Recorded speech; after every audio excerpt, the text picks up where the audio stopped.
Are we live? Is it Friday night? Are you alive and are you with us tonight? All right. We'll bring the music down and the vibrations up this evening. This beautiful, glorious Friday evening where we all get to get together. We get to get together and enjoy our rocks and whatnot.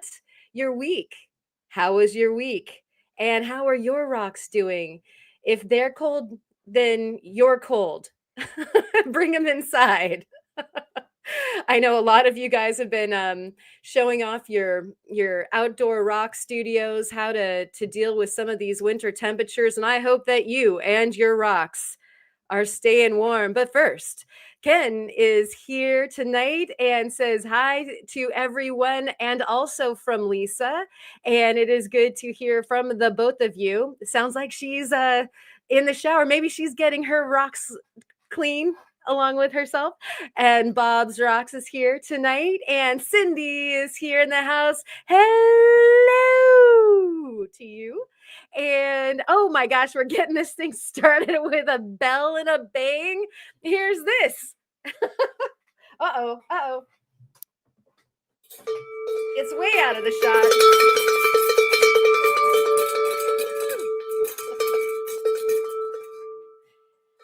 We got our bells a ringing and our drinks a drinking. And thank you so much, James. Your lives are awesome. And so are your lives. All of them. The ones you're living. I'm sure. I hope so. Anyway, I hope everybody's getting along just fine with all of the the ramping up to the holidays and all. Blind Squirrel Rocks is here in the vicinity. And so too is Patricia's Creations. Hopefully, we're all 5x5. I always like a couple minutes in. I always wonder, gosh, am I hot? Is this thing on? Okay. Ma's in the house. Hey. And yay, she always says. Thanks again, James Loves Rocks. We love you. It really does help get all of these projects, keep the steam up on the projects. It ain't cheap and it ain't easy, but we're trying to keep it clean. How's that? Red Lady is here in the house. Very good to see you. You kind of a new face around here, I think, unless you're somebody else who has turned red recently. I don't know. And Afia Raka, good day. And I think I was seeing that you guys are having like hot monsoons. Woo! That sounds like it's getting all kinds of fun up in there. Hope that you are doing some good rock finding and making beautiful things out of them. Would love to hear about what you are up to. Gonna have you back here on the show right soon, sir. And all y'all, if you're interested in coming on to the Friday Night Live, MicrOzone, or one of the studio lives where we all just get together and do some work together, let me know. We want you. Every last one of you. And so you probably know how to contact me. We're over there on the Discord almost all the time.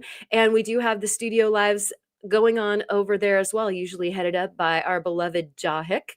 And also we've been having quite a few other folks been hopping on lately. Of course, Ryan and Ma are regular superstars. And then we also have been seeing a lot of the Soul Adventurist, which is a total treat. And so yeah, come check us out over there. Reach me over there. I am the Rockhound Roundtable over on the Rockhound Roundtable Discord, and you can let me know that you would love to join in as well, and we'll get you all invited up and whatnot. We'll be doing more of those work-ins, if you will. The studio lives are a total blast. We had one recently by Chris, the Rufotris Rooted Rockhound, and that was a really good time. I had to leave early, but it was very cool. Ma and him kept on a working hard and very inspiring. That Opal guy is here. Good to see you too. Hello. hello. And I got my Cindy hello in. Kirk Hoyer is here and is saying, hey, zoners, how we all doing? I love it. We're all zoners. You didn't know it, but you are, my beloved zoners. That's fantastic. And we got more of this. John is here. Was thinking about you today. And so we got to ring this bell. Thank you, John. Had to come for a bit. Karen and the Rock family. I had to cut my K and pop my P on that one because it was so exciting. Those of you who know what that is know. Sorry about that, poor microphone. But always the excitement is real when John is able to come and join us. Hopefully it will be for longer soon. And oh, thank you so much, Red Lady. You are a joy. Thank you for the support. Here comes the bell.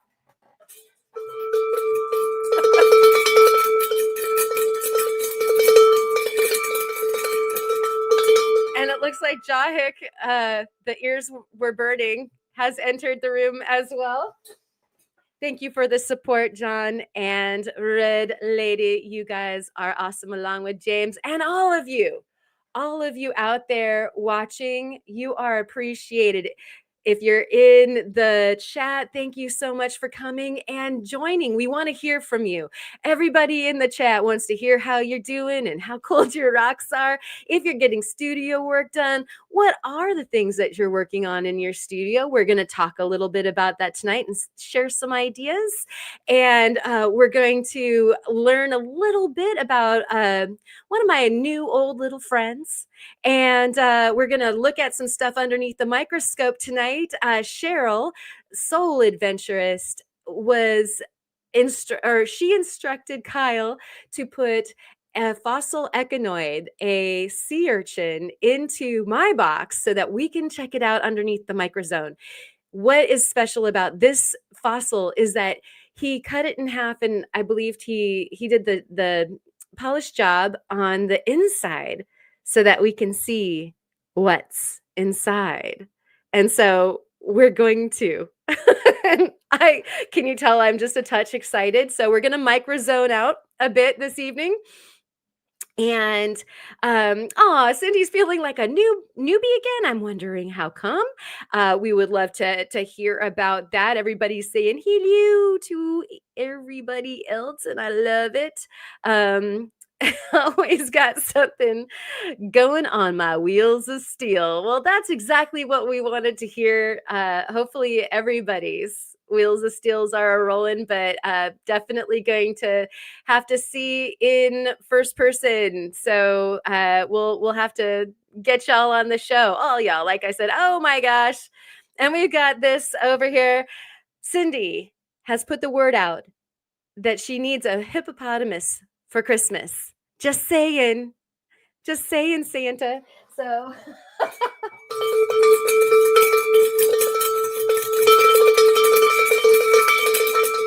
extra ringing on that bell for that. Maybe it's kind of like throwing pennies in a fountain, right? Like it'll be the wishing bell. Get Cindy a hippopotamus. Oh, please, oh, please, oh, please. All right. And we'd love to know what you would call that hippo if you had it. And I have a drink out of that mug. Yeah, right? Kirk is eyeballing his mug. Here's his mug. Cheers, everybody. I thought this was appropriate for tonight. And those of you who have been watching the news know why. This is one of Kirk Hoyer's original fabulous ceramic creations. And it is the tsunami mug. And this tsunami mug is good because we had a little shifting off the coast of California. Those of you who checked in with us, thank you so much for caring. I did get a lot of little check-ins like, are you okay? You know, are you in the tsunami zone? What's going on? And we were a little bit far up here in Oregon to have to worry about it too much. And what Ma and I found out was we were just almost like, I think we were 2 miles within equidistant of the earthquake. And so that was a little freaky deaky. We thought that was interesting. And Blythe Squirrel Rocks is wondering if that hippopotamus is a stocking stuffer for Cindy. I love it. Okay, so cheers and Steinkerns to you all. May you be healthy, all of your loved ones, and I hope that you also get your hippopotamus for Christmas, whatever that might be.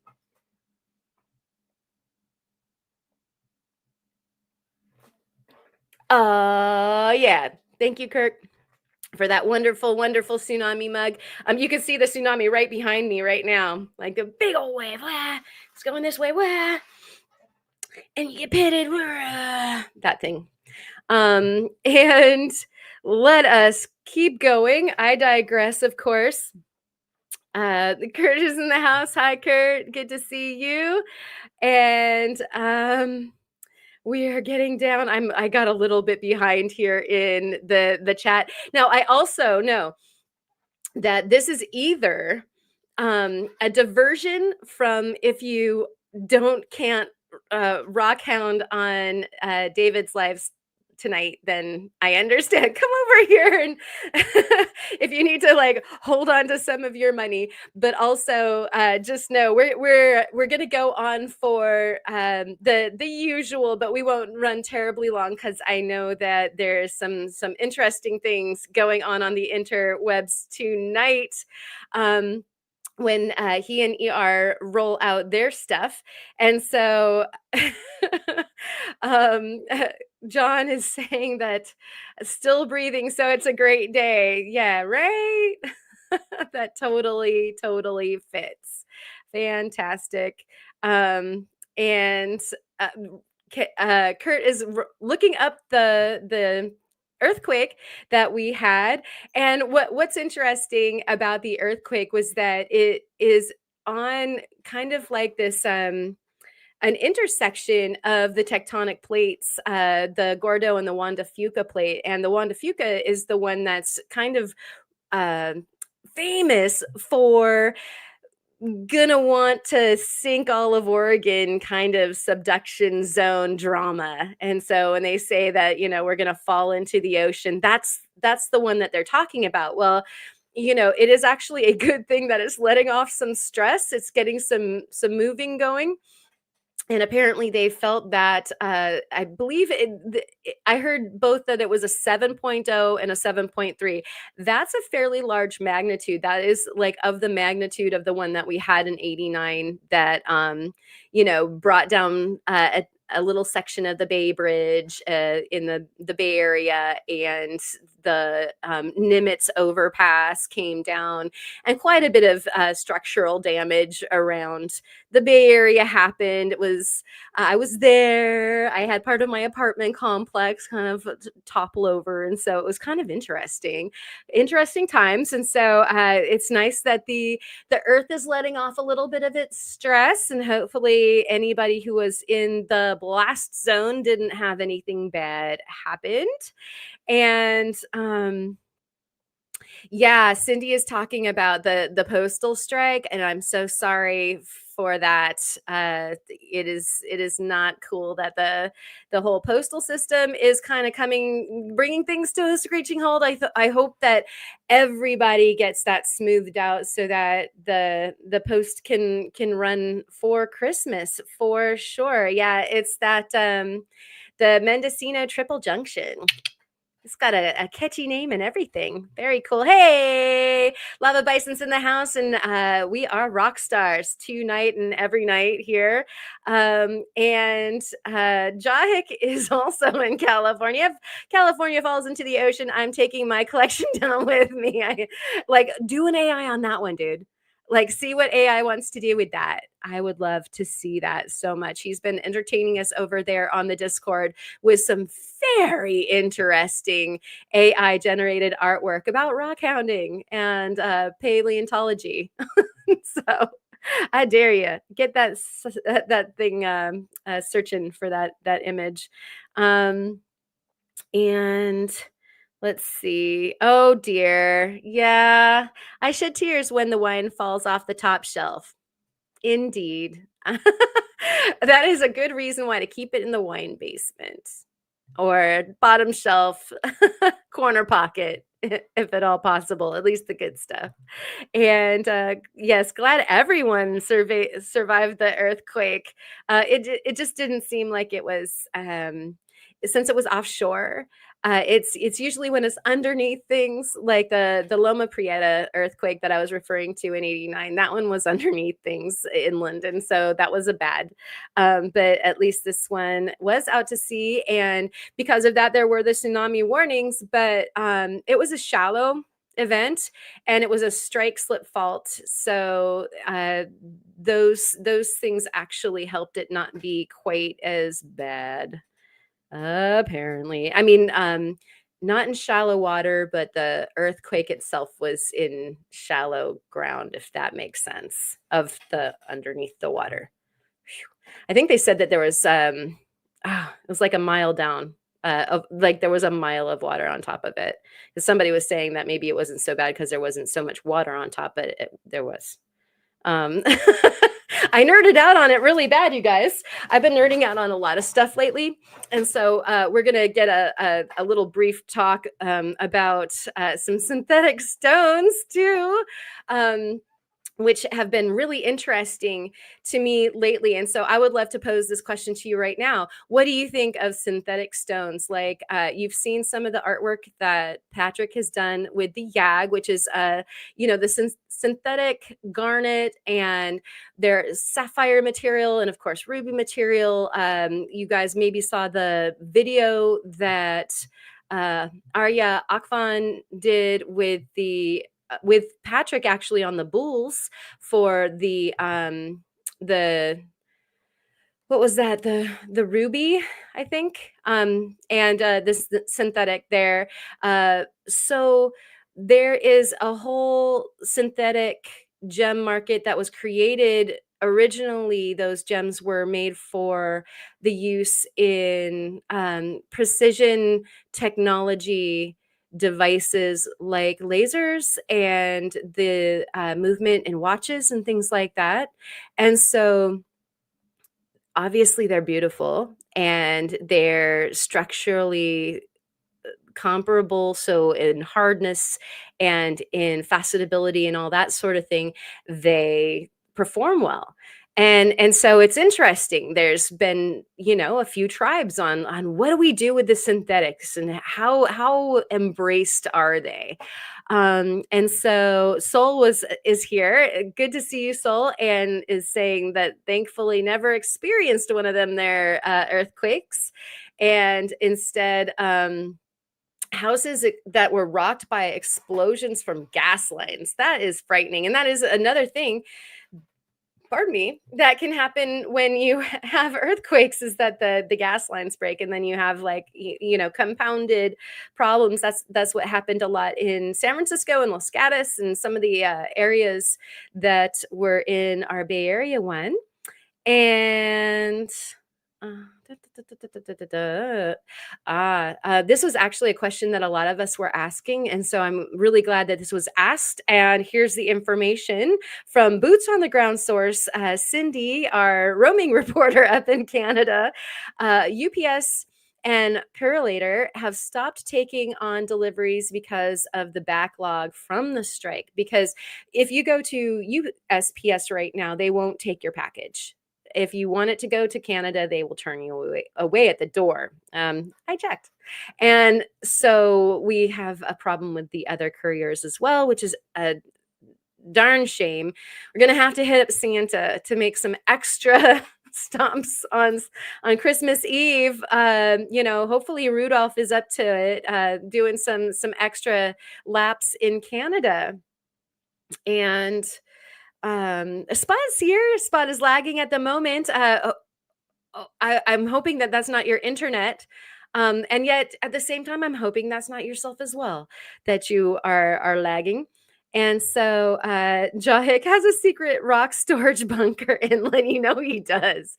They haven't actually been digging for like the shark's teeth and jaspers and agates and things. They were actually making a bunker. It just looked like rock hounding because they were digging holes. All right. Just needed to clarify that. Joseph Case is here in the house. Very, very good to see you. Thank you.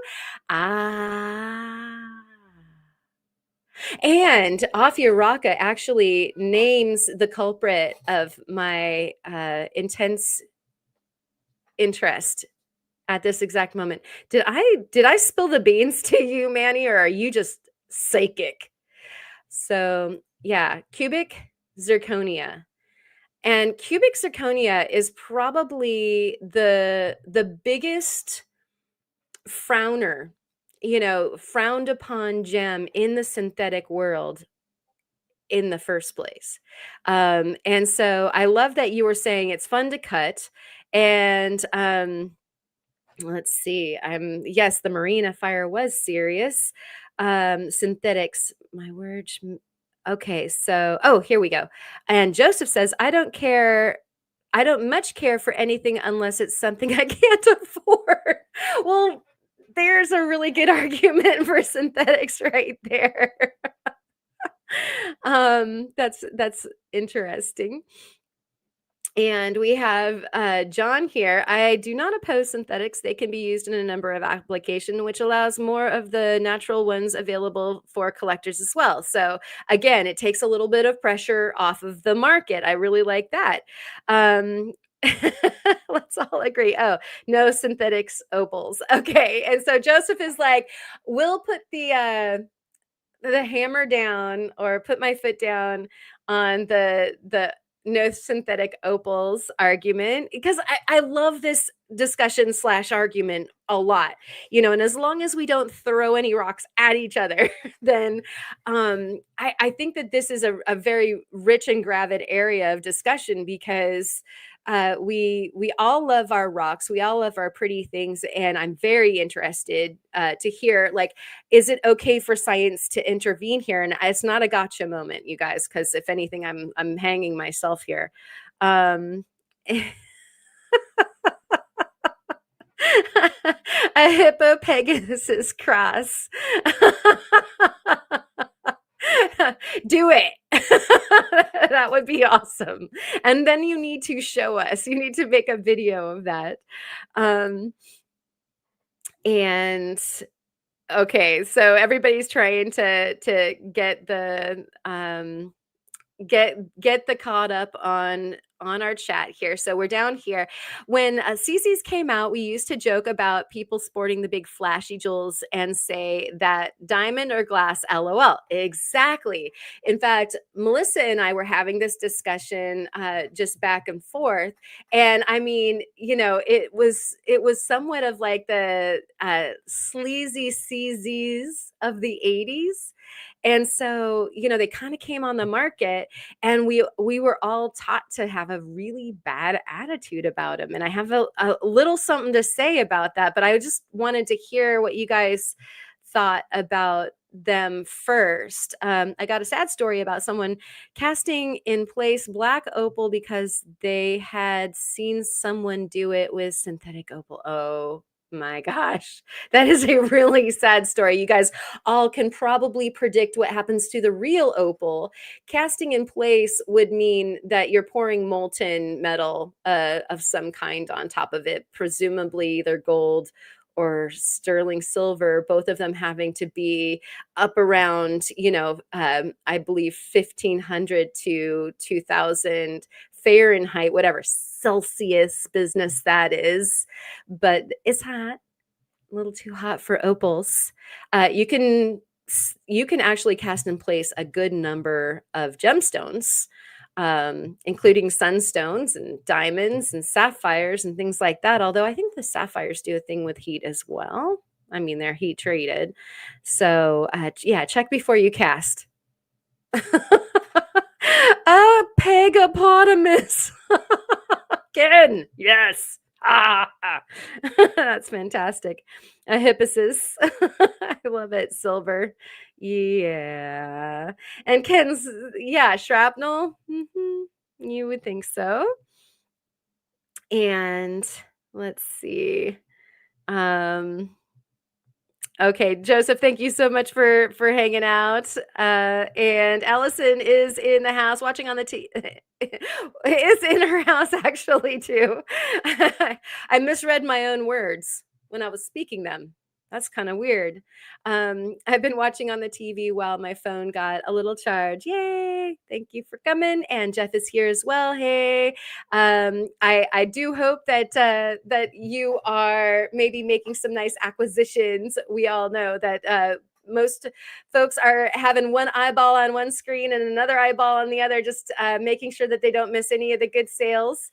And Cody's here, the artist. Thank you so much, Cody, for sharing all of your artwork over there on the Discord as well. I understand this attitude right here, Snob, as far as heat treating and synthetics, and I definitely was that way, and I have to put a past tense there. And I think that faceting really changed my mind, and my mind is limber enough that it didn't hurt too much. But I did. I had to change my mind. And I think that some of the artwork that Patrick was doing with some of the synthetics kind of started a movement happening in my head. And then there are some other artists that are faceting, just magicians that also not only do they work in synthetics like almost exclusively, but also I'm seeing some of that stuff on the market for rough that again, as far as accessibility and for somebody who is more of a beginning faceter, I'm only in the first couple years of my faceting, which I would consider is beginning, considering the mastery of what can happen with faceting and facetures. That it gives you an availability to different colors and hardnesses that would be hard to get, as far as like tanzanite and good emerald and good ruby and good sapphire. And so why not, cut your teeth literally on some of these synthetics, and then perhaps you can work your way up to some of the more expensive rough if you can get your hands on it. And then there's a whole side of the story that has to do with the ethics behind some of the acquisition. And we all know about the most famous company on the planet that sells the hardest of all of the gemstones to the vast majority of the folks that own them. They had a huge ethics dispute back in the beginning of the 2000s, and we referred to them as blood diamonds. And ever since then, there has been, it seems like been a slow market shift, and also a marketing shift, and also a kind of emotional and aesthetic shift in the uh, eye of the beholder and the buyer, the purchaser, that synthetics are starting to soften in most people's eyes, and if anything, be a little bit more acceptable and most certainly more affordable. So I'm going to catch up here really quick. Oh, okay, Joseph. Very good. Very good. And here is Manny chiming in. I think synthetics are okay as long as you are straightforward about the material. Exactly. I think one of the problems when synthetics were kind of really catching fire in the market is that they're not always, some of the sellers are not forthcoming as they are selling things as true gems when they are not. And so I think that's really important. And I know that there's been, I mean, there is a lot of bad sales going on to this very day, on a lot of the different platforms. And one of the hugest drawbacks about, we've kind of slowly gone into more internet sales over the last decade or so. And so if you can't be boots on the ground and check that mineral yourself, if you do not have the proper instrument or what have you to be able to gauge that gem, or if it's not vetted ahead of time, you just don't know. You have to go by what the trusted seller is telling you. So you got to trust your seller. So there's that. Thank you so much for that, Manny. And then we have over here, Soul is saying, I think that there's a certain degree of artistry and ingenuity in creating the artificial gems. They are also very beautiful. I just think people should let you know up front that they are synthetic. Again, couldn't agree more, in every way, shape, and form. So for a lot of folks, that could maybe not afford not only to work with the synthetics, but also to set the synthetics. Say you're not the faceter, but you are the jewelry maker, and you want to set a certain number of stones into a piece of jewelry. You have a vision that you want to, you know, uh, this vision that you need to birth. Then there's more options, and in some ways some of the alternatives might even be a better option for one reason or another than what that natural stone might have been to begin with. And so there's that point. I like it. um and we have over here, I was converted with heat treatment when I say what it does, when I saw what it does to the sapphire color and clarity wise. And really the heat treatment is activating the titanium, I believe, in at least the sapphires that are from Montana to create that color. That would have happened in the more honest way had they been, heated by the planet instead of, a later heat treating method. And that's what the silk is, I believe. You guys can correct me if I'm wrong about that, but I think I'm remembering that part correctly. And so I agree to that. And then yet at the same time, I love the watercolor colors, that like the gentle tones of the body color of even the silky Montana sapphires. So I like them all. And okay, so we have over here the 3NG I don't understand.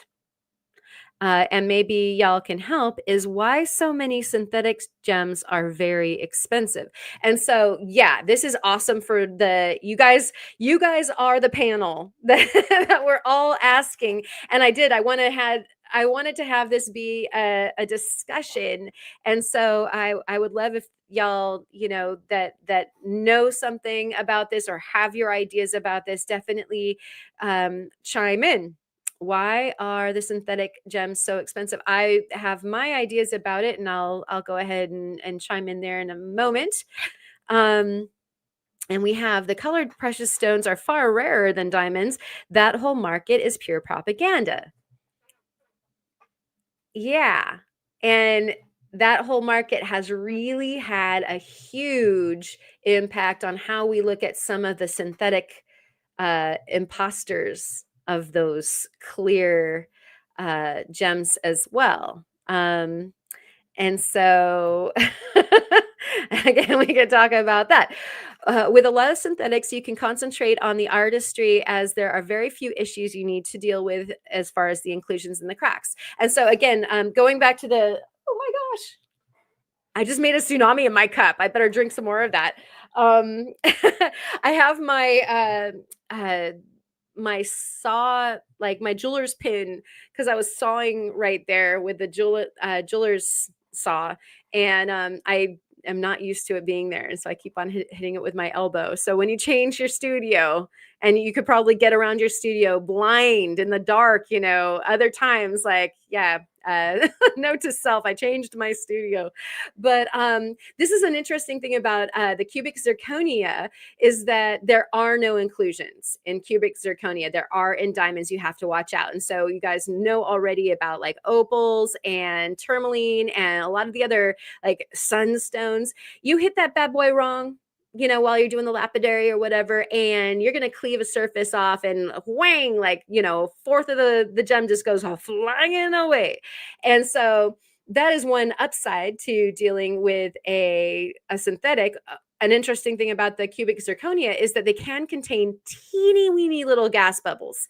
And so that's one way to tell that you have a cubic zirconia. And if it's super duper clear, that might be another way to tell, like either that's one, a heck of a nice diamond, or you might be looking at a cubic zirconia. But at the very least, I think conchoidal fractures are really the only thing that you have to watch out for in the cubic zirconia. And Cindy is talking about the big retail chains and the ethically sourcing and that sort of thing, for the lab created. And I think that some of the lab created gemstones actually are like, I don't know if you guys watched, there was a recent video that Arya Akfan did with another fella, and that's one of my favorite gem cutters for faceting. And he had ordered some boules, which are the lab created mother stone of, say, when you want the lab created ruby, that sort of thing. And so he had ordered some that were very specific, and he wanted, this much of this mineral in it, and it was, hopefully going to be maybe this color and that sort of thing. There might be small batch synthetics that might be the onlyest, like even, more exclusive than the either the natural creations or lab created stuff that's created in a larger market way. Like cubic zirconia, I believe it was in the 30s, were kind of discovered by German scientists. It was more perfected by Russian scientists in the 70s. And the first batch of them gave the cubic zirconia kind of a bad name because they would age in yellow and they were fairly porous. And so when you hear about cubic zirconia becoming cloudy or something like that, it was typically because they would accumulate oils and hairspray and the things that environmental things would sort of cake on, and they would become cloudy. But they could be washed and restored, but they also were susceptible to UV. Apparently UV could change the color of the zirconia. Well, after the initial kind of laboratory refinement of cubic zirconia, since then they have like worked out all the bugs, and they can create I think it's a 5A is the highest standard for the cubic zirconia. And if you like fire in your, the flash of your diamond, then cubic zirconia actually has more of it than diamond. And so that kind of leads us to some of the interesting marketing stuff. Is Silverback here? Oh my gosh, Silverback, I hope that you are healing well. Cheers to you, buddy. And glad that you're here with us. Seriously, so glad that you're here with us, and I hope that you are doing okay. He's a survivor. Let's see. I'm sorry. I got a little bit behind because I went on a little bit of a diatribe there, and Bob's saying that he hasn't worked with synthetic.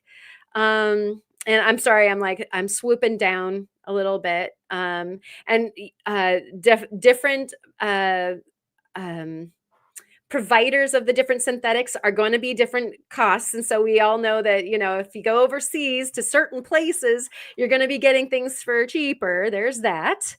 And I'm actually going to take a drink to get some of this out of the tsunami so I don't create another home tsunami. And then also this is for you, Silverback.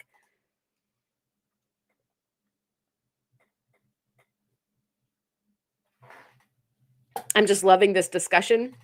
We're going to see some pictures here soon. And Joseph doesn't even care for clear stones, which is awesome. One of the reasons why I like clear stones, and I think I've only owned one diamond. I'm not head over heels for diamonds. I've liked the other more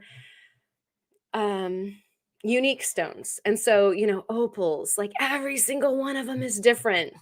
I love sunstones. If you have a colored sunstone, every single one of those is different. Even the the champagne sunstones beguile me more than a diamond does. And so, pardon me, to each his own.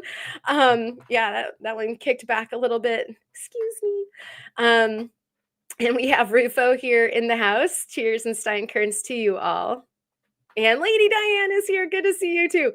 We are having a conversation about synthetic stones, and particularly tonight, I was interested in talking about the cubic zirconia. And the flash in the cubic zirconia is amazing. And so the difference between a cubic zirconia and a diamond, for one thing, lab created. You have lab created diamonds as well, but the diamond is carbon, and actually the cubic zirconia is zirconium oxidation of some kind. Let me get my notes here really quick. We're gonna nerd for a second. I won't belabor this though. Yeah, zirconium dioxide. And so you have two different things here, and they perform differently. There are lab created diamonds, and so you have synthetics in that regard as well. But the refractive index, like the flash in that cubic zirconia, is higher than the diamond. And so they're different as far as the most hardness scale. And so you have a 10 with the diamond. It's going to be the hardest and the strongest. It's a forever stone. And so there is that. You cannot take that away from the diamond. The cubic zirconia is only an 8.5. And like you guys probably know some other precious stones that are in that ballpark. And so that's not taking a lot away from it. I mean, we're talking like hard as agates is, a 7.5 on the most hardness scale. And so we're not downgrading it too much, but yeah, they can take wear, and they can take some scratches if you're not super careful. But you could have that happen to your other precious stones as well. So there's that. Let's see. And Joseph is asking, can you get clean emeralds from the lab stuff or still black inclusions? Yeah, I believe that they make clear, synth emerald. And, again, there's different colors. Usually it's due to whatever kind of element that they add to, like for instance, the cubic zirconia. I was over on a page kind of shopping around in their rough, because I'm interested in cutting the rough of the cubic zirconia, and I was finding every color of the rainbow, including color shifting stones like that of the tanzanite, where you might have a purple to blue, you can have a teal to blue or green. I found one for Melissa that was pink to silver in color. And so, there's some interesting things that I don't mind so much. Again, as long as you're on the up and up about what it is that you're cutting, and you're not trying to dupe a customer, then it just becomes something different. Like, I can't remember, you guys in the chat probably remember the name of Patrick cut this huge, very, very colorful stone, a color cube or something like that. And this is synthetic stone that does that. It just like throws insane color. And okay, there's no question that it's a synthetic, and yet it's beautiful. And the artistry of the cut becomes, part of the excitement of the presentation. It's part, this, like, the stone becomes the medium, and the artistry of the cut almost becomes what the gem is, as opposed to the other way around, where I'm a diamond and just cut me whatever, it doesn't have to be very artsy, I'm just going to shine like a diamond. And so I think it's a opportunity for there to be a medium for the gem cutter to have the stone be more of a media to express ideas through, as opposed to just wanting to do right by a ruby or an emerald and make sure that you save every little last lick of it, because it's so precious. You don't want to lose any of the precious gem.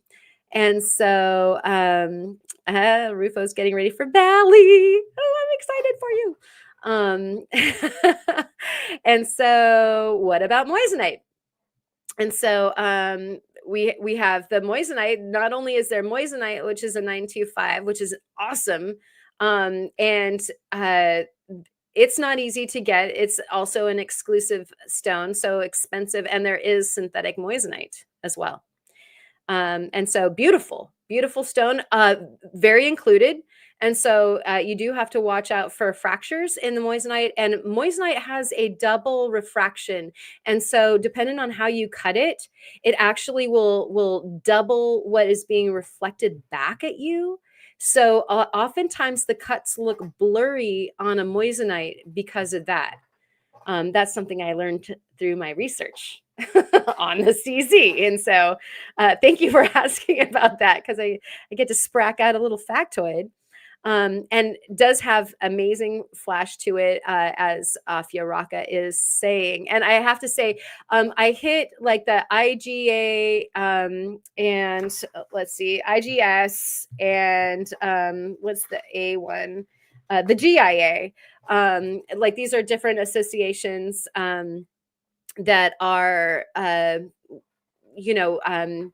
conglomerates of business people that work in the gem industry. And so definitely information that is sometimes biased, and then also very well informed, especially very well market informed. Yes, color shifting does sound interesting. I am so excited to order some of that. And to be completely upfront, I was also thinking about, getting fighter pilot glass, which was from the, it is synthetic sapphire, I believe. They make the entire glass window for, what is it, the F-35 out of this material and are selling it for facet rough. Do I want to cut some of that? Yes, I do. And Manny has been working on lighthouse glass. Does like a Fresnel lens, do I want to cut some of that? Yes, I do. And so, and like desert glass, do I want to cut some of that? I do have some in my possession, haven't cut it yet.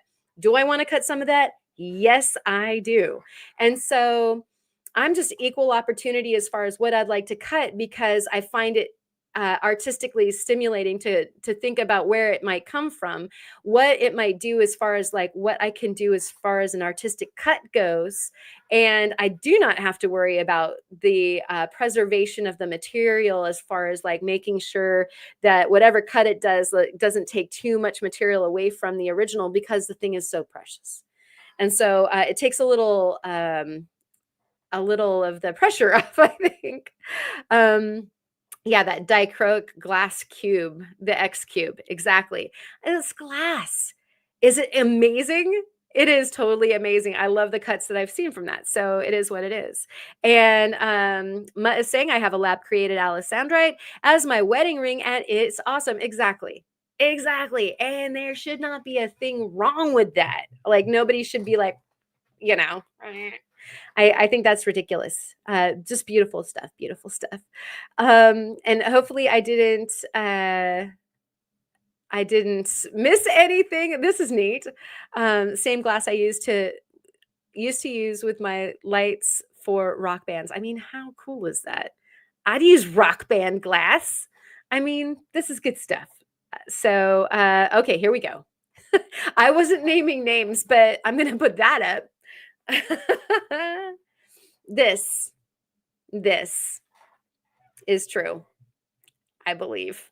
And so there are reasons for us to feel snobbery, and I don't think it was because of a lacking on the part of any of these materials, but it is cultural, and it is marketing, and it is what value, like market value, decides to peg on something. And so you have to, at the end of the day, decide, just like if you were buying a piece of artwork, like, am I buying it because of a value thing, or do I think it's beautiful? And kind of simmer on that for a moment. I think that's what I wanted to get to. Thank you, John. Thank you very much, John. Anybody who wants to go check that out. This is definitely how I feel. I just want to cut it all. Mwahahaha. So true. All right. And so that all being said, the see, this is like, yeah, the sleazy CZs from the 80s is exactly what I said to Ma. Oh my gosh, totally for sure. Yeah, uh, exactly. And so Sonia has wandered into the room and into this crazy discussion that we're having. And so I'm going to go ahead and pop this up on the stage and get this so you can see it better. And it's been knocked around. This poor thing knocked around a little bit as I was causing tsunamis to happen in the studio. And what we're looking at is some of the recent stuff that I've been working on here in the studio, and they've been slowly been adding to my website. But I'm super bad at that because I love creating, and I'm not so like. I guess I'm just not so enthralled with the admin side of it. Go figure. I don't know anybody else out there that's like that. So been creating a lot, and something happened, and I'm gonna maybe blame Theo a little bit for this, but also for some upcoming orders that I have happening in the new year. And so I'm not blaming Theo for this pendant in particular. He's not responsible, but a little bit of backstory is that we uh we loved watching Theo create the beautiful wedding ring that he gave to Alexis, and he and I worked together in like the background while he was like putting that thing together quite a bit. And I became very interested in doing some of the different setting styles for the smaller stones, the melee stones. um, and so I ordered a batch of stones so that I could practice too with like the pave setting. And I love flush setting already. And I just wanted to go smaller and do, like find my way into some accent stones. And thank you guys. You guys are all very, very generous. And so we're gonna get a little closer, and you guys got to see this made in the beginning montage. I had like a little video set up. I'll do like a little bit longer of a video and put it up on YouTube as a short or whatever. A long short. Yeah, that makes sense. Look at that. My camera can't even conceive of that. I guess I should back out a little bit more. So at any rate, you can see there in the mountains, there is a little stone. Well, I ordered CZs as my practice stones. And so I started like, kicking along with a few of them, putting them in this and that, adding a little. And then I was like, oh my gosh, you're so pretty. I love you so much. I would sit there and I would just oogle the package of stones. Like, you're just so pretty. And I have lots of faceted stones around the studio to oogle, guys. And I don't know, there was something about these CZs. They were just so fiery and so glittery and so pretty. And they're just like these little sucker punches. Like this guy is 2 millimeters, and it's in the mountains there of the piece. And I have fire opal as the top stone, and I have agate as the bottom stone from Pride A Bed over at Richardson's Rock Ranch. And this is actually, it is not on a chain. I just put a chain for example, but you can see it's open backed, and it's dual silver and copper. And so this guy, the light shines through it, and you probably saw that part during the opening as well. It is like, it's so neat. And so I started setting these CZs in just everything because I couldn't stop. They're so pretty. And I just started going like, gosh, is that okay? Like, I don't want I don't want the piece to suffer in the eyes of the beholder because it's a CZ. And I was just like, no, I don't care. I just don't care. Like, it's just so pretty, and it hits the spot. You can see this guy down here. Over to the left, here's a piece of Gemfield chalcedony that has this big lemon band in the middle, and then a pink band on the bottom and a pink band on the top. I'll pick it up here in a second, but I wanted to call your attention to it. Like, there's a lemon yellow Oregon fire opal there set at the top. And that little CZ is also just a 2 millimeter. And it's like, it's so screaming down there. And so, like, as a little accent gem, and this isn't on a necklace either, just like a little demonstrational part of a necklace.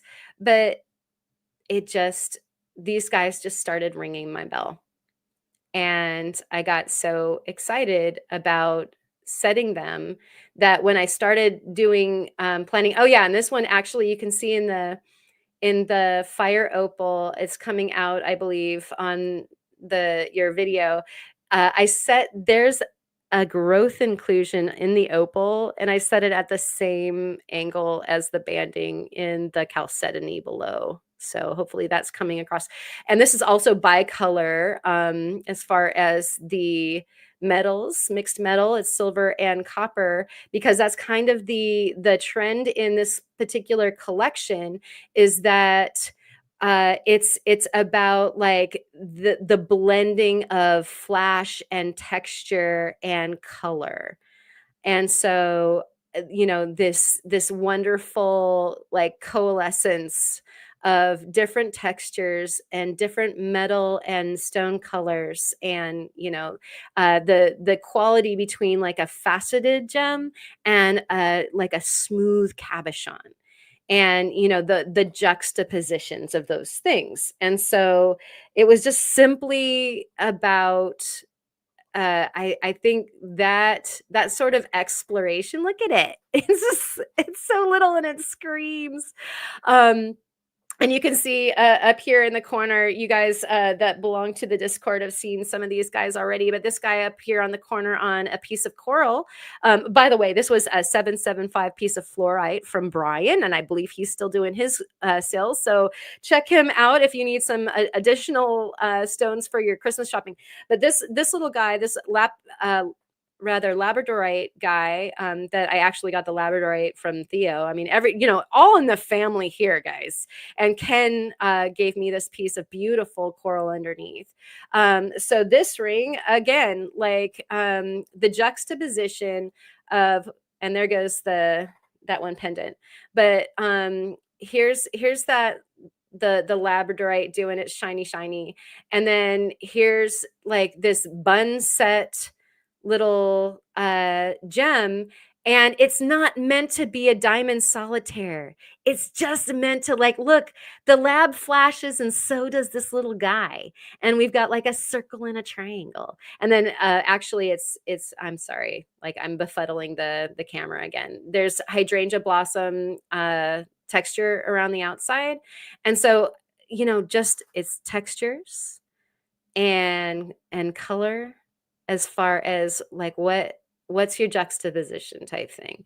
And it's been a real indulgence, and I think that it's interesting to hear what you guys have to say about like how you feel about little guys like that. And we have, oh my gosh. Oh my goodness, that is fabulous. Thank you. It's a pleasure to be able to express. And again, like if I was trying to do this with tiny diamonds, like even 2 millimeters is like expensive. And so that wouldn't happen. Secondly, all I'm trying, like it's about the brightening. It's not supposed to be necessarily about any of these stones. It's about the whole combination of all of them together. Like nobody's necessarily the superstar. They're all like, they all get to play together. This one I actually finished last night. And if anybody was watching Rufotris's live stream. I had to leave early because we were having a little dental emergency in the house, and it wasn't me. And I love it. You can see that guy sparkling too.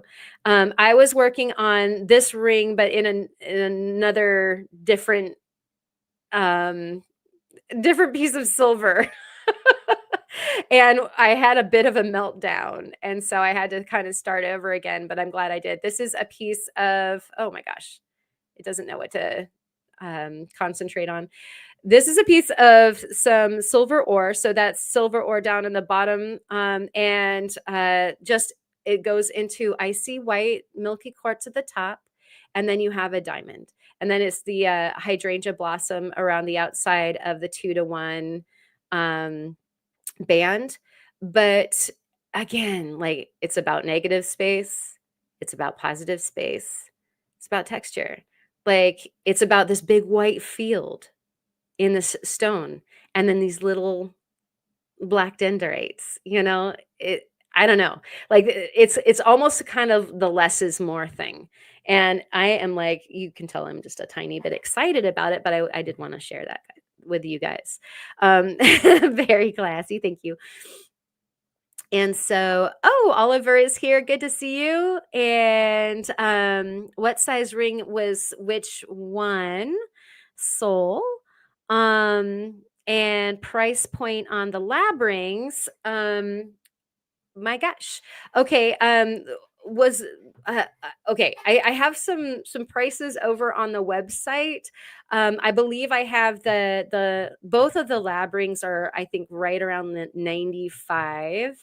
I think that all of these rings are between the sizes of 7 and 9. And like, we can talk Soul, because I know that you've been wanting a ring, and I need to make you one really bad. And so the lab on the left, this guy, um, I don't think I have my mandrel right here, but yeah, I think it's a 7. Um, there. La la la la la la la la la. And one of the things that I like about rings is that they're for you to enjoy. I think I've said this before. Like earrings and necklaces, you don't get to see while you're wearing, but bracelets and rings you get to admire. And so I like to put stuff in that, like, I'm standing there at the bank, and I'm gonna be like playing the shine on this thing until like it's my turn. But yeah, so actually, one of the things that's going to go down with this collection, this is part of the collection, there's more, that I'm probably going to roll it out, I don't know, maybe this weekend, maybe after AZ rock hounding goes on Sunday. And so I would like to share this stuff with you. It would be at a discount because live sale is going to be easier than me having to like sell it the other way. And so I'll have this stuff available for you guys at a live sale for a diminished amount. And so like, let me know if you're interested in something, and I can like help you out ahead of time, or we can meet for that sale. I'll go ahead and put something out on Discord, and of course there'll be a notification on YouTube. And I am thinking about Sunday evening, and that would be the first part of the rollout for this collection, and then probably second part of the rollout would be next week. And that all would still make sense for getting it out before Santa Day. I believe the USPS wants everything out by the 18th. And so I would say, if everybody's purchases and orders were done by the 16th of December, then we'd be good. And so looks like, what did I miss? There's a turtle in the house. Is there a turtle? Oh my gosh. Thank you, Mr. Turtle Montana. Hello. And you're a superstar turtle, Mr. Turtle Montana. Thank you so much. So, gosh, I'm sorry. I was like yammering on there. Like, thank you for breaking my yammer. Yeah. So we will do something like that. Can see it much better when you model it. And yeah, we'll take time to do that kind of stuff when I'm doing like a proper sale. I didn't mean to do like something like that this evening. I just wanted to show you guys what happened with the CZs I wanted to talk about that, and I wanted to go like, look, I have like, I don't know if you guys remember my last live sale I did, kind of like some easy opals, like some super fun little opal like stacker or accent rings. And so I decided to do some CZs this time because I can't help it, and I'm of course wearing some myself. When I'm not working. And so, yeah, I just wanted to kind of, I'm going crazy, and I wanted to share crazy with you. Oh no. Oh, I'm sorry. I'm buying dental work. Oh, I'm so sorry. Dear, I understand that that's actually what happened to Steve, and I had to take him to the valley today for emergency dental work today. So he's getting better, and I hope that you get better too. I mean that I would just make one for you, my darling. That's what I mean. You don't have all you have to do is shop. You don't have to pay. How's that? Um, yeah, so sorry. And then I'm seeing other hugs and things going around. So I hope everybody's doing okay. Um and all right, rolling on down. Sorry, I did get behind. It looks like is Brian in the house too? And Brian's ears might have been burning a little bit. Yep. You're welcome for the shout out. Well, I had to use your sexy piece of fluorite there. So like I love that thing so much. And we've got a little bit of everybody on here. Like this is a Josh piece of coral. And that's a Dustin Finds Rocks. These guys, both of them, like Ken is over there. If we lift this just a little bit, we see a fossil shell with a bracelet on it that was from Theo. Yeah, we got people up in here. I actually found that big. This whole thing is a fire opal. Let's look at it just in case you guys, yeah, needed to see like a whole bunch of big fire opal up in your face. Yeah, boy, that's going to be fun to cut. But I've been working on some of the lesser material, learning my skills before dealing with such a massive yum yum yum as that. And so, anyways, thanks for going through that with me. It was super fun to chat about the CZs, and there will be more about that. In fact, I think I want to make a video on kind of like the poor redheaded stepchild of the synthetic marketing industry, and how sad it is because the CZs are like one of the coolest things. Now that I do some research, oh my gosh, it sounds like I need to do something about my teeth too. My teeth are sliding around in my face. All right. And so, oh no, John's neighbor is saying, get out. I'm so sorry. Thank you so much, John, for hanging out. We love you. We hope that you can hang out with us soon. Please, please, please get your technology back up together so that we can hang out. All right, cheers. And we have this. A little stacker style would be fine for that little ruby. Oh, yeah. Hey, check this out, Diane. This is how close the ruby is. Nothing up my sleeve, but presto. Look at that fine, gorgeousness there. Because ever since I got it, it actually came with Cheryl's Sea Urchin, and it has been sitting literally right in front of my keyboard, and I've been oogling it ever since it landed, hoping that we could talk about how you would like that set. That is going to be so pretty. So we need to talk. I love it. And so let's see. You'll be too low on those numbers. 90. I think I missed something. I happen to admit, like I definitely feel that way about dentists. Although I really need them, so I can't. I don't want to say that too loud, thusly, losing my favor with the dentists. Um, that is not Aussie fire opal silverback. That is Oregon fire opal. Let me bring that back because I see a few of you are just going ka-chonk. Yeah, this is actually fire opal from Oregon that Steve and I went out and mined ourselves with La Rocks on their claim. And it is a through and through. This goes all the way through. There's some dendrites in there, you can see right there, but there's a lot of really super clear material. This will merit quite a few facetable stones. That's why I want to approach with caution, because I don't want to make any beginner mistakes on this. That is quite the lump. Like, if I wanted to buy that, it would probably pay for the whole mission for us going down there and doing it ourselves. And let's see. I'm trying to scooch on down the line and get caught up again, guys. Sorry about that. And it looks like my mom is in the house. Hey, Mom, and Lisa's here too. Mom and Lisa are here. Yay! Good to see you. Cheers. And yes, you are correct.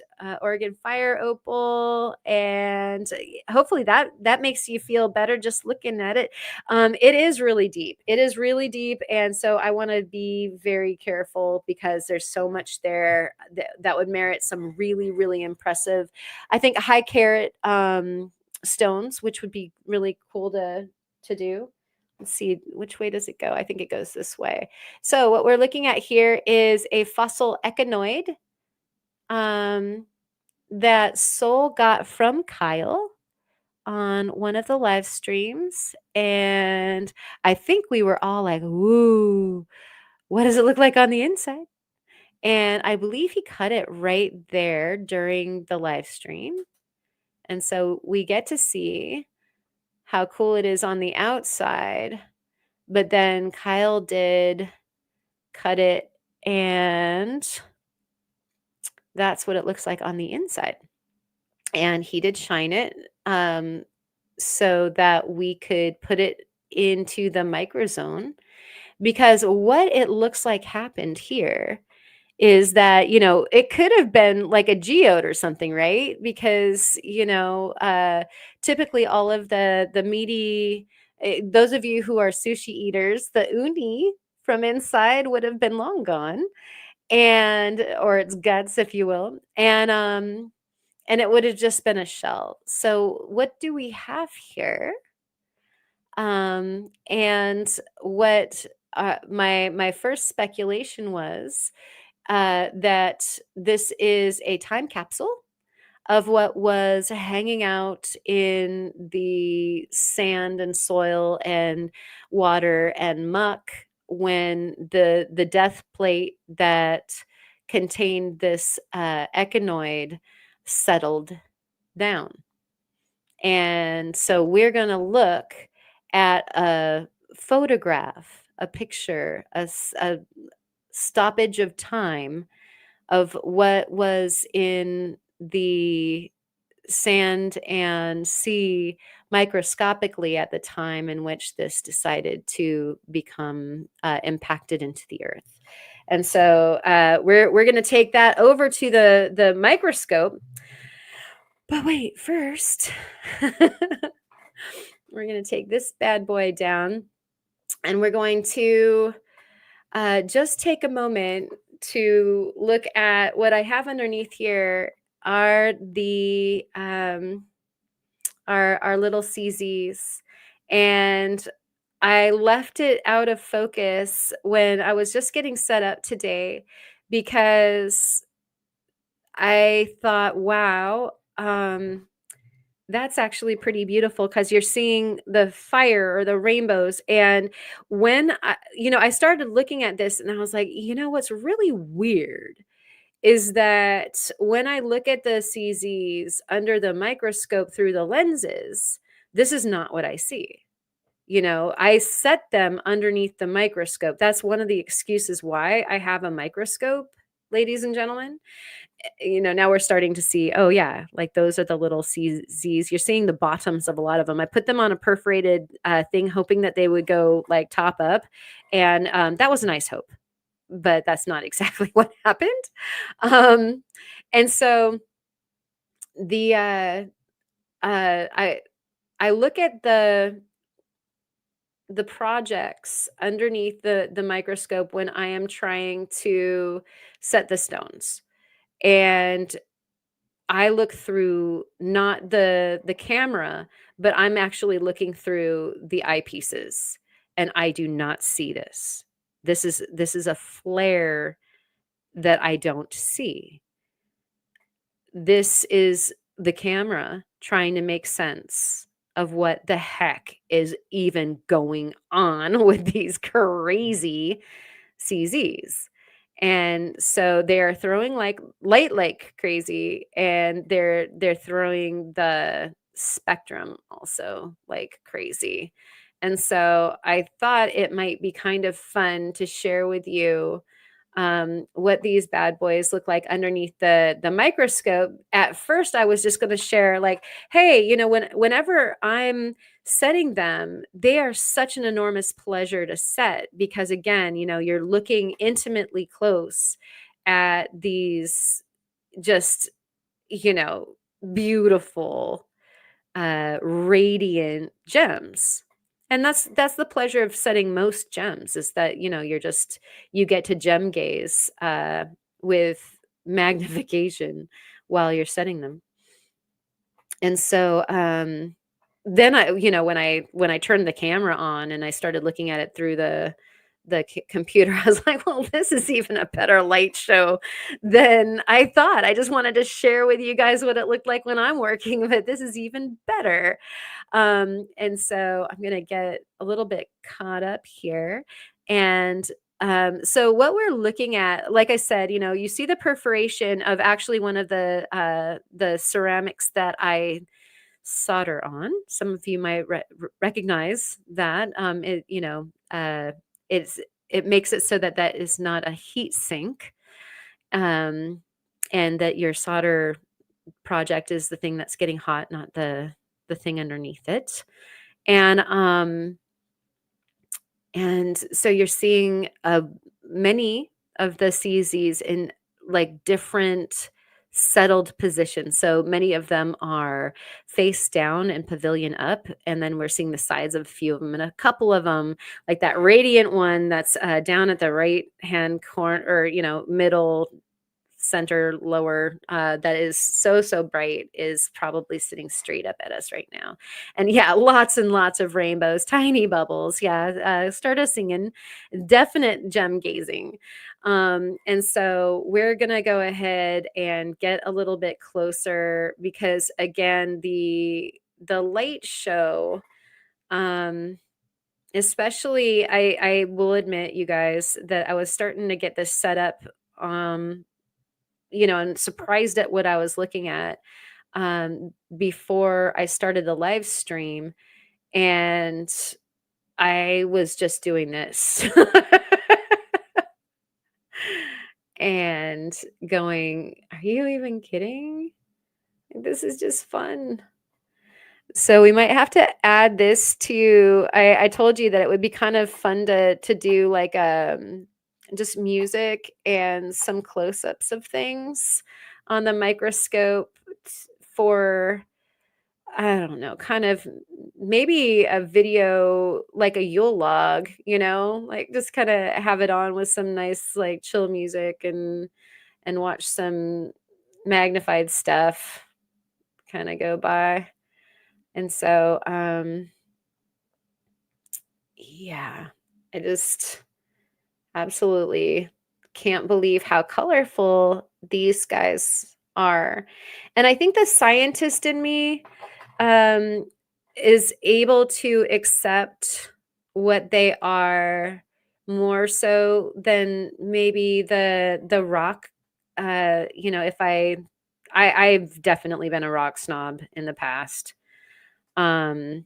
And so I don't fault anybody for feeling ways about certain things. yeah, that one that's sitting straight out there to the left now is like, it's just too bright. Like my camera, that's not what it looks like through the microscope. My camera can't handle it. um,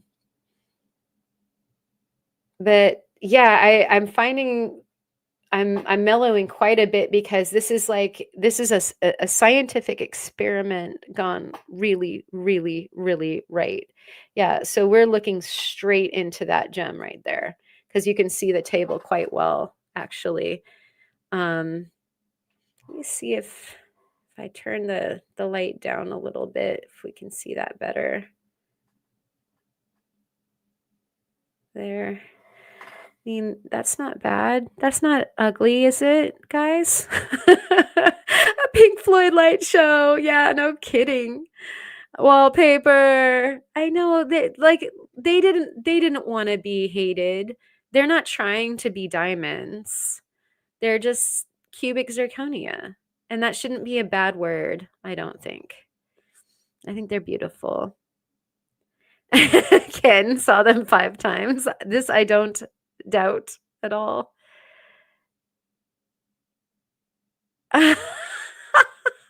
Lady Diana was supposed to go to that concert too. I felt every organ in my body, couldn't hear for 3 days afterwards. I had to miss it because I got the flu. I was so sad. I think it was that one. Was that the Flying Pigs one, or was that the one right before it? At any rate, you guys rule. Crazy Diamonds, shine on. Exactly. I mean, if I didn't get copyright strikes, back in the day, shine on was like a way to tell somebody off. Well, shine on, Crazy Diamonds. We have CZs. I'm going to move that around so that we can see what that one wants to do.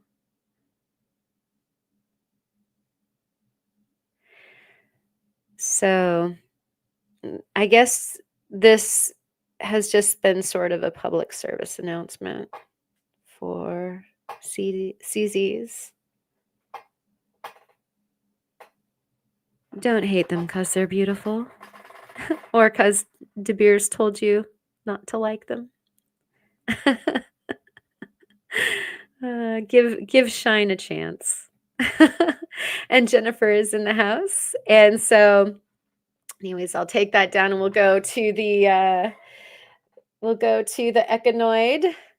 And you guys know that I wanted to pour out those and just have them like wandering around freely. One of the things I think also that is really funny is, those of you who are over on the Discord know that Ma has been professional about losing stones and then finding them again in her outdoor studio. And I have dropped these 2mm CZs several times. And I thought, gosh, if I drop any of these guys in the Berber carpet, that's it. That's like going to be all she wrote. And much to my surprise, I always find them right away. And it is because they are so flipping bright. I don't have to get a flashlight out or anything, that I just see them. Right? Right? I don't think I'm going to be working for them, so I don't have to worry about their hate. I hope. Although, again, Melissa and I were joking around about this about 10 minutes before the earthquake, about the whole cartel or mafia, and then the earthquake struck like almost dead equidistance between us, and I was like, maybe they're more powerful than we think. So it was funny. And let's see, I'm just making sure that, yeah. Looked for a rutile quartz cab I dropped for so long yesterday. Yeah. I recommended to her that she should attach a CZ to each one, and then she would be able to find it right away. Obviously kidding. Oh, cleaning the oven? Oh, Lisa, no. No, don't do it. You've got better things to do, like just play with rocks or something, right? So let's bring this guy up. Oh, it's just a blob. We'll bring that into focus right after. Let's see. Figure out. I think I probably need to change the exposure too. And just get that going. There we go. So I'd taken that off so that we could have a better show with our beautiful CCs. Now, one of the things that I was talking about with this guy is that this is like a snapshot of when the ocean had this moment where all of these echinoids and other things were dying. This presumably it was in a death plate, especially being is that there were many for not only Kyle to sell, but you can imagine there are many of these. Let's see, I might want that a little bit brighter. And so what are we looking at here? In some ways, these things could be, grains of sand, these little patches. And that would be a fairly decent guess if they weren't so regular. And so, what are we looking at? And we can get a little bit closer and kind of cruise around. You're seeing regular shapes. Or rather, repeated forms. And then some of these shapes are interesting, like long kind of stick guys and globby guys. And, like I said, guys that are exactly the same size as other guys, perfectly round guys. We've got kind of a cool little vug right there. See if that might want to expose a little bit better and sharpen on that. I wonder if there's some druzy in there. We could check that out really quick, but we'll take a little tour around this guy. And what I want you guys to be thinking about is, of course, when we have a mass die-off of big animals like the echinoids, we have a die-off of the smaller animals like the foraminifera. And I was pretty darn excited to see this specimen in the hopes that, like in some, that is little druzy cave, like a little blue agate vug druzy cave. Oh, and look at there's druzy up the left side there too. You see it sparkling. Let's see if you guys can see my cursor, like there and through there, and that's all druzy sparkles, like that whole zone. And then of course all through there. So this is very nicely agatized fossil. And I don't know if Soul can remember what the origin was for this. I would love to know. They look like sesame seeds. Yes, they do. It looks like melted cheese on top of my French onion soup, and it does that too. Does your French onion soup cheese have druzy? That might be tough on the teeth, actually. Mini shells, exactly, Afia.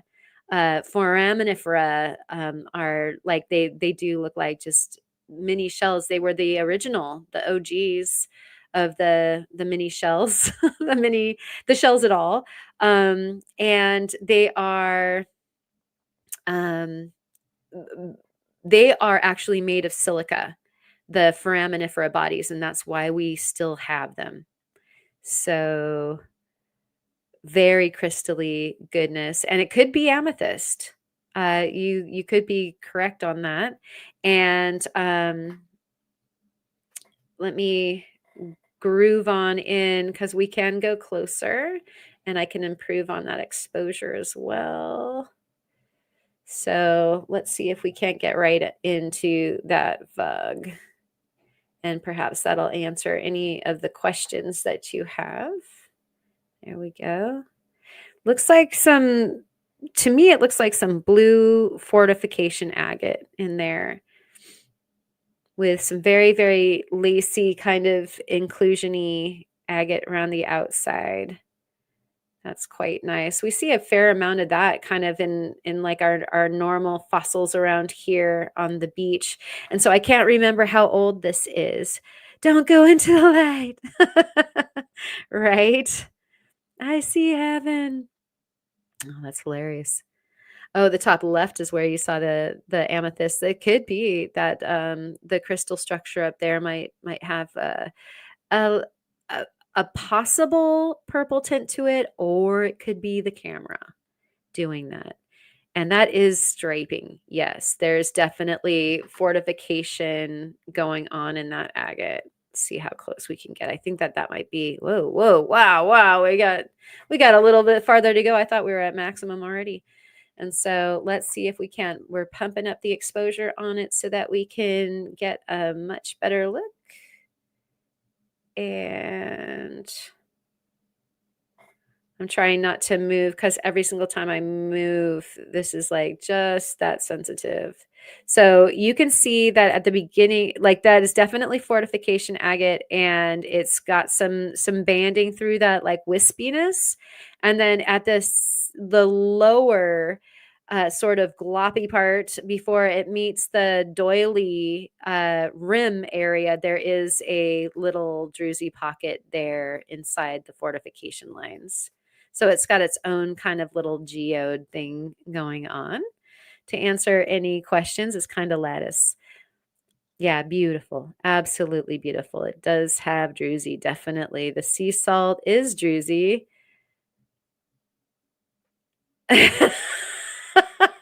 I'll buy that, Cindy, and I do not want to get charged by your hipposis. And I'm not entirely sure what kind of what other minerals were adjacent, since this fossil again, I'm not sure if Soul remembers where this guy was from. I'm going to start cruising though over to where you thought maybe there was some more purple. And so there's another view from a little bit farther out, and we'll go ahead and come over here. And so, but these little vug areas, I suspect, that did get filled in, have a lot to do with the bodies of some forums. And I see one now that's being pretty obvious. So I'll go ahead and toss that bad boy in the center.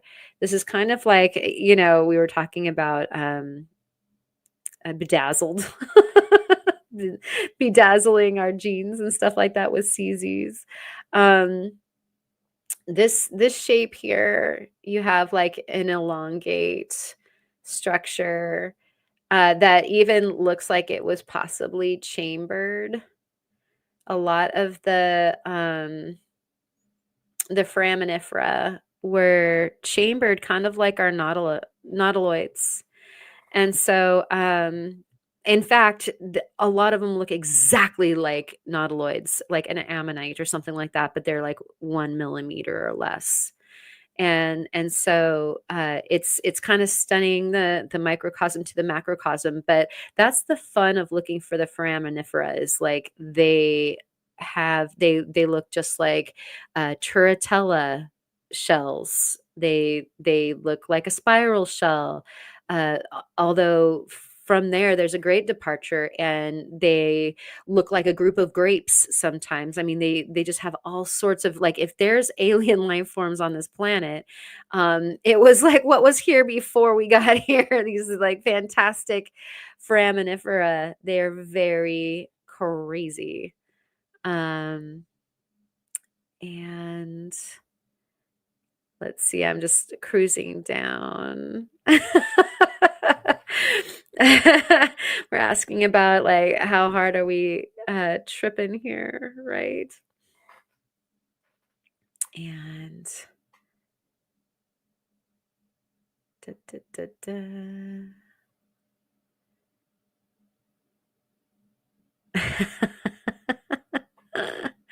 All right. And so just catching up, and what we're going to do is we're going to take a walk through this particular beautiful guy, and I'm just going to go ahead and put on a little something something for us to listen to while we do so. And we can go ahead and sort of chill out on this and count how many foraminifera bodies you might think you see.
All right.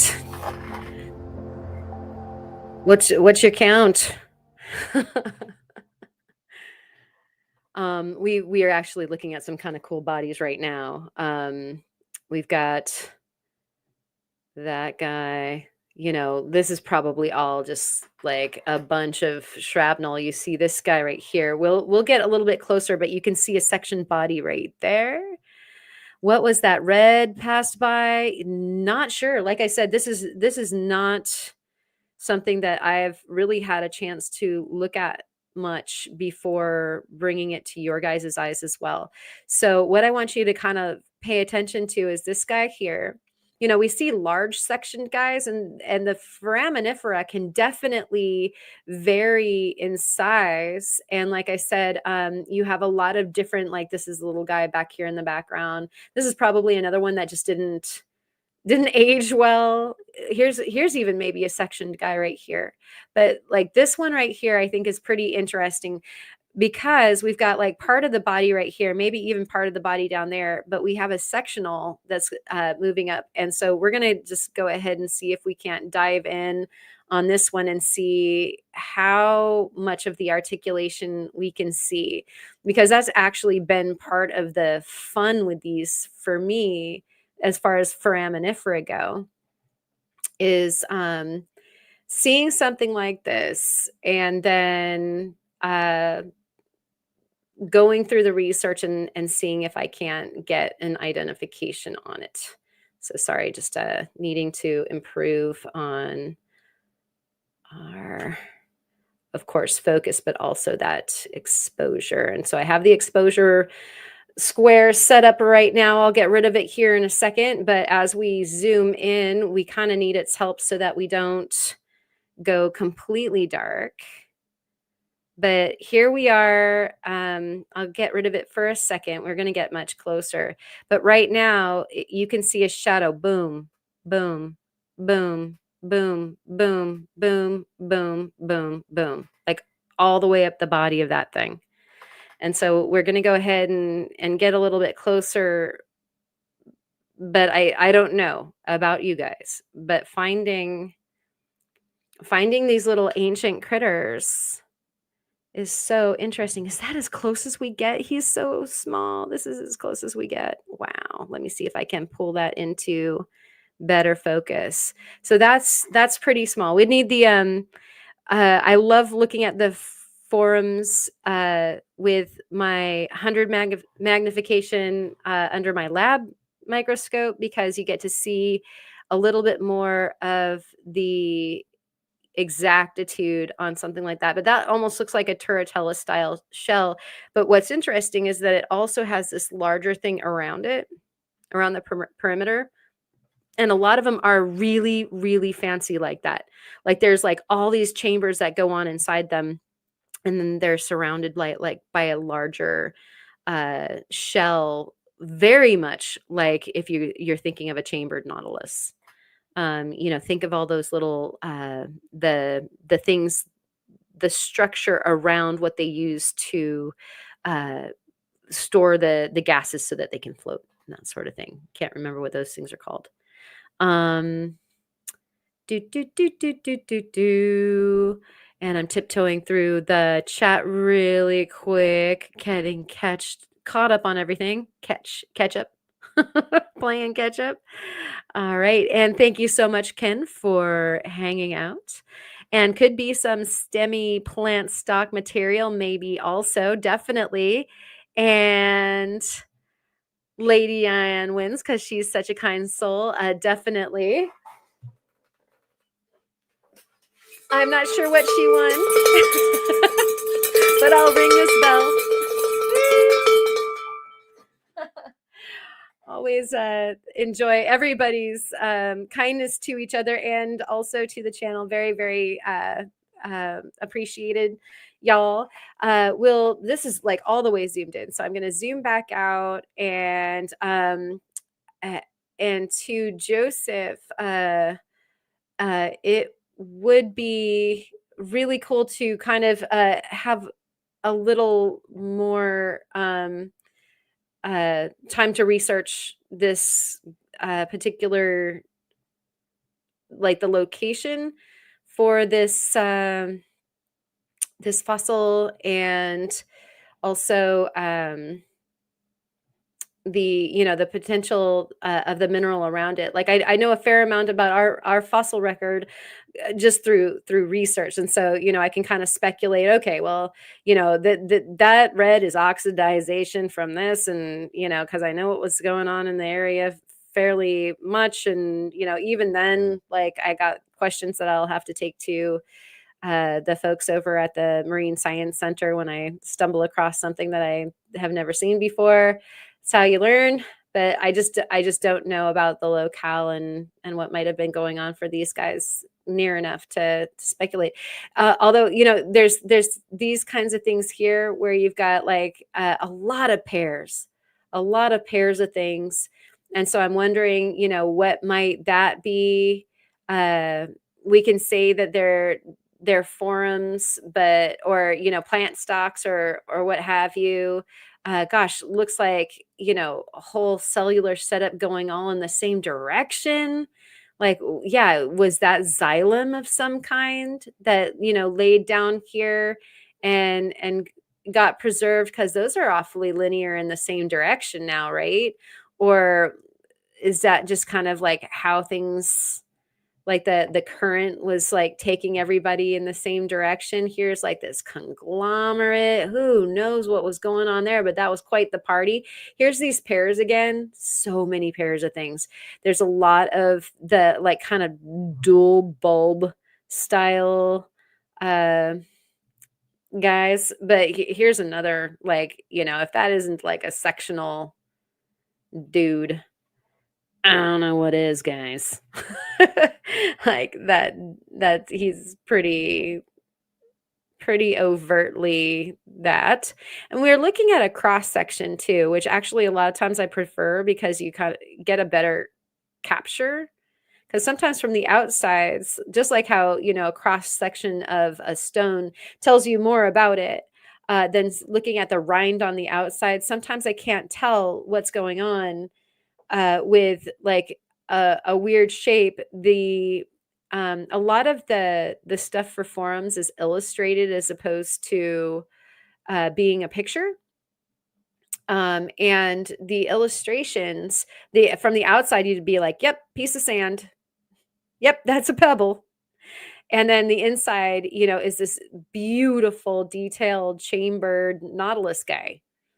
And so, yeah. And so here's another incident where these guys filled up with whatever was deciding to be orange, if that was like, some iron oxide that decided to reside in that exact point of time when these guys were setting up. Not sure, but that's pretty neat. So these echinoids, just really, really exciting. So yeah, I would like to, it would be fun to do a little bit more research on their kind of time frame. Um, and then we're back to our little bug guy and these little red guys. And then, maybe even if I have a time, then I can actually see what the foreman record is for that time period. And maybe we can even do a little bit of identification on these guys. So kind of neat. So Joseph is saying 565 years old. Wow, that's pretty cool. And yeah, I'm sure that Kyle will have like a time period for this, or can find out. And so we will be able to, this will be kind of a cliffhanger, and we can kind of revisit this here in a bit, which will be fun. And let's see, wait, where are we? I just saw something. Okay, Silverback, heal well. I'm going to take this down here for a second. Cheers. Cheers to you, Silverback. And I hope that you have a speedy recovery. And we're all here sending good vibes to you. And Steinkerns.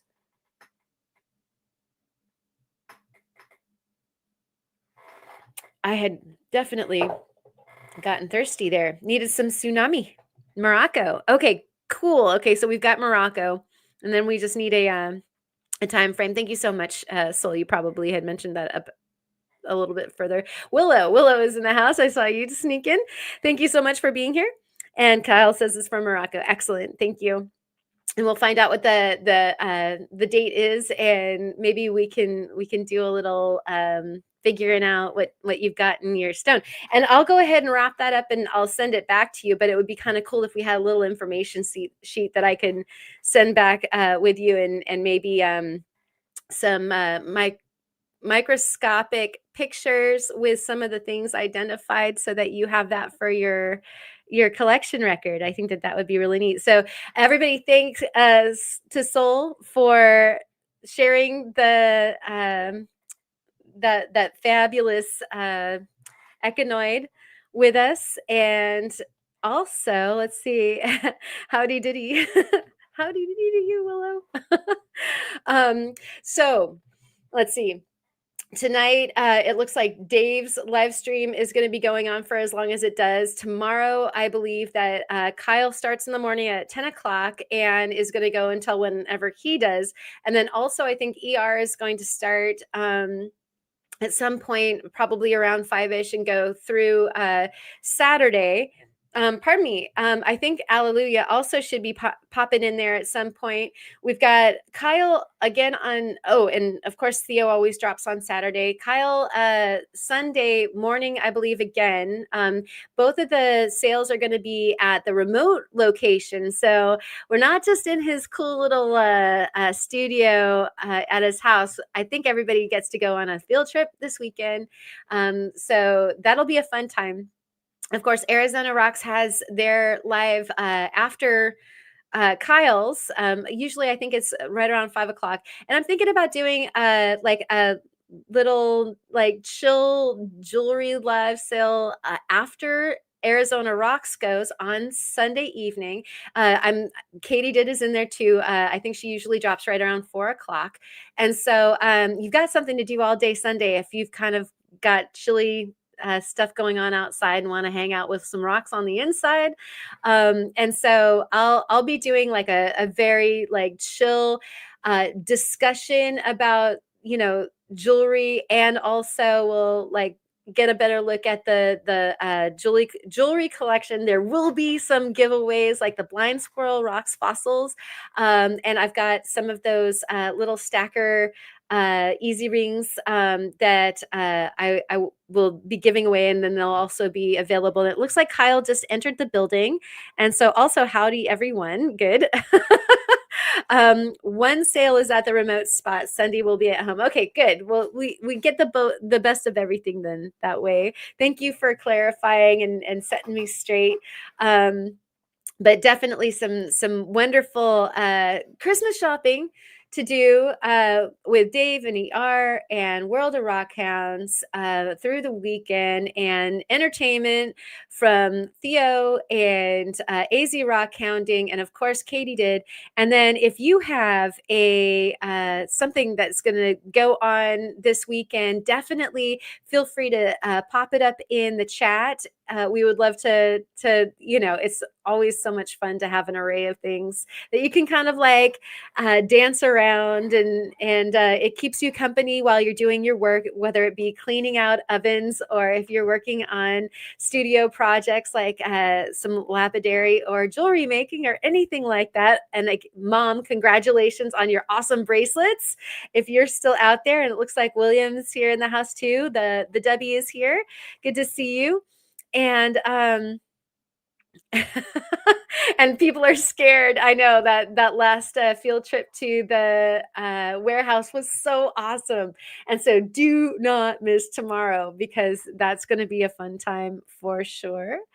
I do hope that Kyle has two sets of hands and eyes as well, and like a few calculators going all at the same time, right?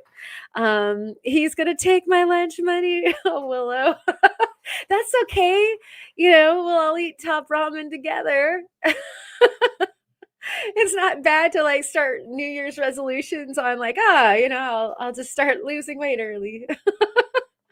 So, anyways, thank you so much, everybody, for hanging out. I also, gosh, I owe you guys the video on the opals, the fire opals, and what I wanted to do is like have like a start to finish, at least with a couple of the projects made from the fire opals. And so I keep on delaying the video because I wanted to have the like finished jewelry projects. Like, here's the mine, and now here's like where it ends up, like in the process in between of processing the mined material into gem, making the gem into a piece of like finished jewelry. Well, we finally landed there this week. I finally got a chance to make some of the jewelry pieces, and so that is coming. Like, part of the, I'd say 2/3 of the video is already finished and ready for you guys to watch anyway. So yeah, thank you so much, Lady Diane, for coming to the live stream, and Lisa and Allison and Willow and Kyle and James loves rocks too, and Joseph and Soul and Debbie and all y'all, Kirk for the mug. Everybody has been such a fun time this evening. Ken, Brian, and John, I know you're out there somewhere. You need to get that technology going so that we get to hang out with you the whole time. Oh, look, Ken's still here. Yay. Tree Fitty, Loch Ness Monster. Oh, and the Rocky Mountain Bear is here. You guys, Lava Bison, thank you. And I did say Allison, right? You guys all rock so much. And of course, Ma is here. She's probably just got two fingers holding on to stones, making sure that they don't fly off someplace on like underneath her chair or anything like that. Jahik was here earlier too. Off your Raka, Silverback, all you guys. I love you guys so much. It's so great to be able to get together with you guys every Friday night and hang out, talk about rocks. Thank you guys so much for your input about the synthetics. I want to talk more about that. Maybe we'll get a bunch of people on for a live for that. I don't know. Like something to keep in mind when we'll talk rocks live. Hey, maybe we'll do a podcast. Anyways, cheers to you. I'm going to run the credits. They're the old ones. I haven't had a chance to make the new ones. Those are coming up. But I appreciate your support, watching and hanging out in the chat like rad people that you are. All your support with the memberships. You can't imagine how much I really deeply appreciate that part of it, you know, to deal with all of the stuff that like is the monthly charges of doing this stuff, but it is a labor of love. I love hanging out and doing these things for you and with you. And so I appreciate all of your support. So if you liked it, hit the like and do all that stuff. But oh, and Bob's is here too. Hey Bob, are you gonna go live tomorrow or are you taking a break? The entire world needs to know that before we finally log off with the whales one more time with the whales. And I'm going to change it because we have some new members and stuff like that where I need to add you guys. I'm going to have some members only like video perks this weekend because I do want to keep it good for you guys on that side too. You guys are the best. Learning to identify edible plants in the areas you go rock hounding. That's a very, very good idea. I went to go clean up some poop in our side yard. You know, not mine. It was the dog's. And I couldn't pick up this poop with the you know, the little rake and little, you know, shovel-y thing that you scoop it into. And it was a mushroom. It was a mushroom that was like all weird on the top and it was like kind of brownish black and then it had a trippy underneath. And I'm like, what the heck is it? And Steve looked it up really quick and it was like not only was it a cool mushroom, but it was edible. And like there I was thinking that it was poop. Yeah, it was not edible poop. It was an edible mushroom like growing on my side yard. So it was poop shroom. Yes. Indeed. Mush poop. I like poop shroom better. So Karen goes in the front yard. Right. It's the dogs in the backyard. Yeah, Steve and I go in the front yard. That mushroom sounded like a fun guy. Oh. Okay, so gosh, what was the I was thinking, okay, Bob's Rocks is still taking a break and Kyle's gonna see himself out, but we are gonna see you. We're gonna hunt you down tomorrow, Kyle. Looking forward to that. Cheers, you all. We'll see you on the flip side. Have a fun evening and a safe weekend and stay healthy, my friends. Stay healthy. Are we alive, everybody?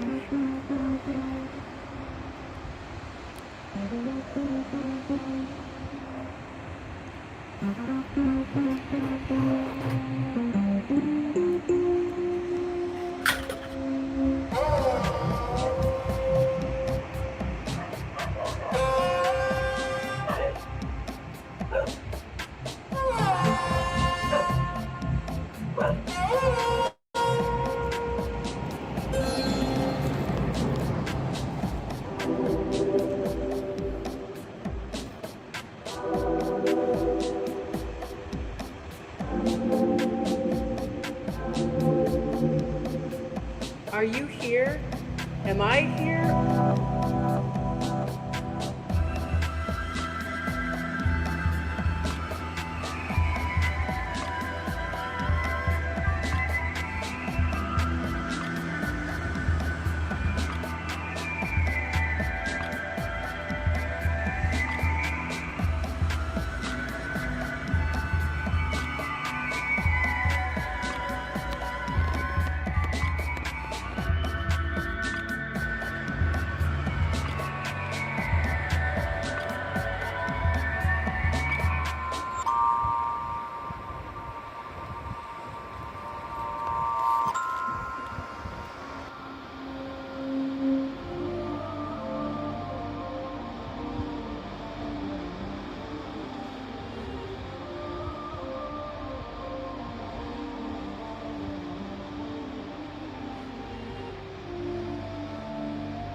And we can't hear me. Let's start over again.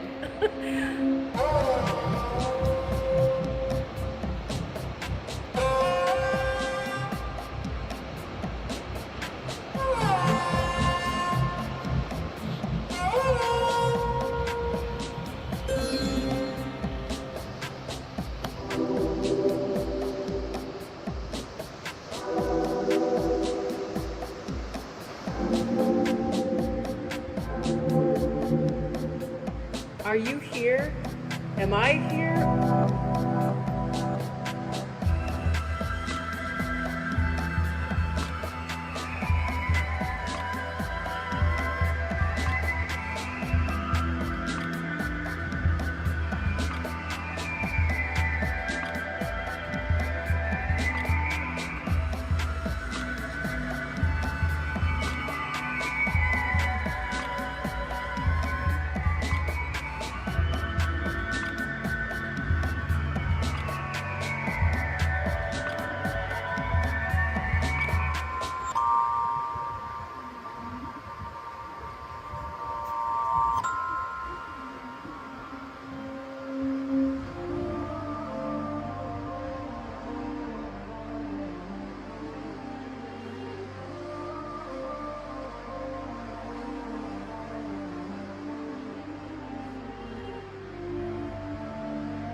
And we can't hear me.